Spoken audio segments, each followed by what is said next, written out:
hope you are well, and in today's video I would like to share with you some good tips as a software engineer and what you can do to be a better software engineer. In your career, it's easy at some point, especially when you have from 5 to 20 years of experience, to not involve the right way. What do I mean by that? Is that you know there is a better way to do things. You know what you do might not be the right way, but you keep repeating the same mistakes. For instance, by using like a language that is not really relevant anymore.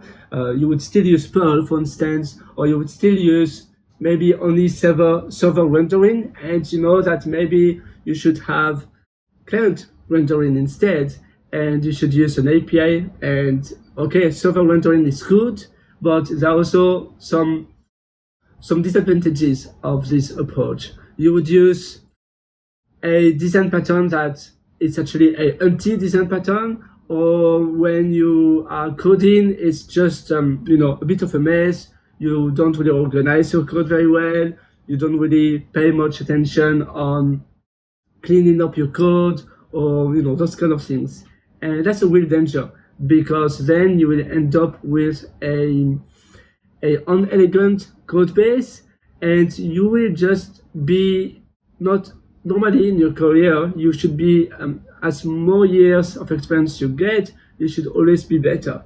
But as a software engineer, it's easy to be a less good engineer, so to decrease in terms of quality over time, because you don't want to involve, or you don't use the right ways, the new ways to do things. You would still use Ajax instead of the WebSocket, or even now recently there's something new actually that is replacing the WebSocket. I forgot the name, but if you look up on the internet, like for now 2 years, but it went popular quite a lot last year. So and that's it.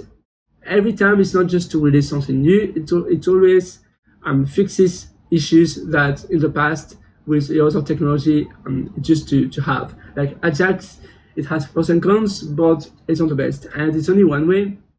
Ajax you only send to the server cannot send back some information. That's why WebSocket, it's so good, because it goes the two ways. The server will send information as well to the client.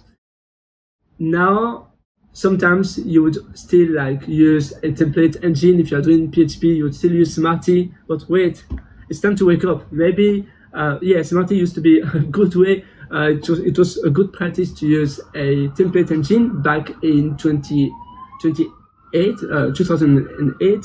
But now, no, you shouldn't use Smarty anymore. You shouldn't use those kind of framework. So yeah, this is what I really want to share with you, is to take the habit of always learning something new, and always being aware that you can always do better. You can always improve what you do. So I wish you a happy day, happy coding, and see you in another video. Bye bye.